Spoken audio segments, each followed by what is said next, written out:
যে পতাকার জন্য আপনি লড়লেন 18টা বছর, আজ সেই পতাকায় পাচ্ছেন না দাঁড়াতে, নিতে পারছেন না শেষ বিদায়। এক জীবনে এর চাইতে বড় আক্ষেপ কিংবা বেদনা আর কি কিছু হতে পারে? দোষটা কার? থাকতেই পারে অনেক যুক্তি, খানিকটা পাল্টা যুক্তি, অনন্ত ব্যাখ্যা।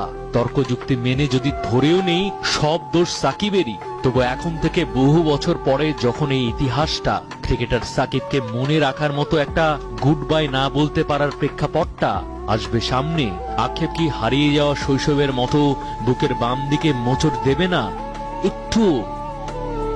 কতজন কৈশোর থেকে যৌবনে গিয়েছিল সাকিবের শুরুতে, আর এই শেষের বেলায় জীবনের মধ্য গগনে জীবনের সব ভালোবাসাই কি যুক্তি নিয়মের লাইনে দাঁড়িয়েছিল?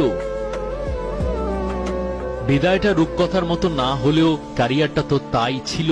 ক্রিকেট রূপকথার রাজপুত্র স্বয়ং বিরাট কোহলি আরেক রাজপুত্রের মূল্যটা তাই হয়তো জানেন। সম্মানের প্রতীক হিসেবে নিজের সই করা একটা ব্যাট যে দিয়েছেন, সেটা সবার আগে খবর দেওয়ার লাগাতার প্রতিযোগিতায় সামাজিক যোগাযোগের সয়লাভ, নিউজের বাইরে চোখটা বন্ধ করে ক্রিকেটার সাকিবকে মনে করলে গ্রাস করে 18 বছরের স্মৃতিগুলো সিনেমার ট্রেলারের মতো। বিরাট কেন, বাংলাদেশ কেন সাকিবকে পিঠ চাপড়ে দিতে পারল না? সাকিব কেন বলার সুযোগ করে দিলেন না ওয়েল ডান, অনন্ত শ্রদ্ধা, আপনাকে অনেক অনেক সম্মান?